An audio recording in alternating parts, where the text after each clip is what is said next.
Ton chat te lèche doucement. Mais que dirais-tu si je te disais que cela pourrait être un appel silencieux à l'aide? La plupart des propriétaires pensent que c'est simplement de l'affection. Je pensais la même chose, jusqu'au jour où un spécialiste des chats m'a mis en garde. Certains comportements sont en réalité des cris que nous ignorons. Jusqu'à ce qu'il soit trop tard, je vais te révéler maintenant 20 comportements de chats que 99% des propriétaires comprennent complètement de travers. Et si tu fais partie de ces personnes, tu pourrais passer à côté des appels à l'aide de ton chat. Pourquoi ton chat lève-t-il l'arrière-train? Commençons par l'éléphant dans la pièce.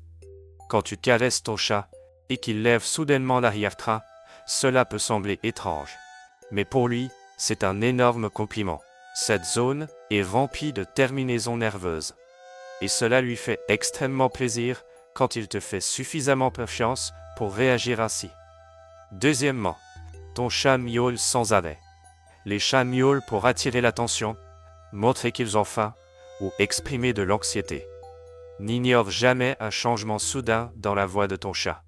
Si ton chat miaule à 2 heures du matin, demande-toi, est-il simplement ennuyé, seul, ou essaie-t-il de te dire quelque chose de plus sérieux?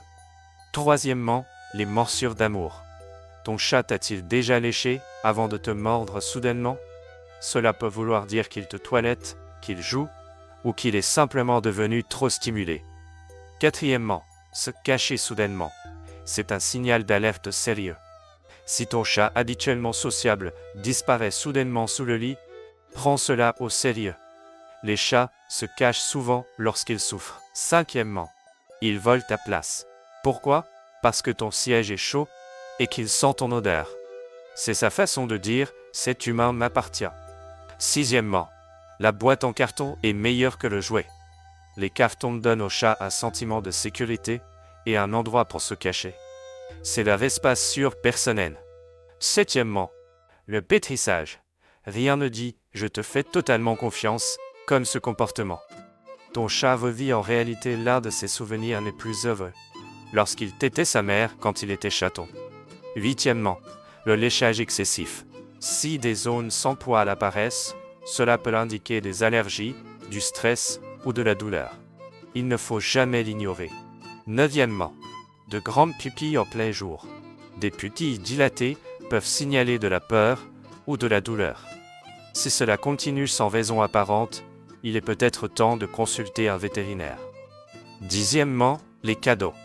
Si ton chat t'apporte une souris ou même une chaussette, c'est, en réalité, l'une des plus grandes formes d'amour chez les chats. Il essaie littéralement de te nourrir. Onzièmement, le mystère du bol d'eau. Pourquoi ignore-t-il son bol pour boire au robinet? Parce que dans la nature, l'eau qui coule semble plus sûre. C'est un instinct de survie. Douzièmement, le piège classique. Le ventre. Ton chat montre son ventre. Mais dès que tu le touches, attaque. C'est un mélange étrange de confiance et de défense. Treizièmement, pourquoi ton chat détruit ton canapé? Parce que ton canapé sent ton odeur. Griffer est une manière de marquer son territoire, d'entretenir ses griffes et de renforcer son lien avec toi. Et parfois, il veut simplement attirer ton attention. Quatorzièmement, les hurlements nocturnes à 3 heures du matin. Les chats sont naturellement actifs à l'aube et au crépuscule. Ces cris peuvent être une demande d'attention ou, chez les chats âgés, un signe de confusion. Quinzièmement, le regard intense. Ton chat te fixe pour apprendre tes habitudes. Pour lui, tu es littéralement la chose la plus intéressante au monde. Seizièmement, le clignement lent des yeux. C'est ce qu'on appelle le baiser du chat. C'est un signe de confiance. Si tu lui réponds avec un clignement lent, tu renforces votre lien. 17e, il te suit partout. S'il te suit de pièce en pièce, cela montre son attachement et sa curiosité. Tu es sa base de sécurité. 18e, se frotter contre toi. Ton chat te marque avec les glandes odorantes situées sur sa tête et ses joues. Félicitations, tu fais officiellement partie de son territoire. 19e, les changements soudains de comportement. Toute modification, dormir davantage, manger moins, doit être prise au sérieux. Les chats montrent souvent les maladies de manière très subtile. 20e, t'apporter des jouets pour jouer. Ton chat te fait suffisamment confiance pour t'inclure dans ses jeux de chasse. Prends toujours le temps de jouer avec lui. Comprendre le langage de ton chat peut faire toute la différence. Connaître ses signes peut parfois sauver sa vie. Et une chose est certaine, ton chat ressentira ton amour lorsque tu commenceras vraiment à le comprendre.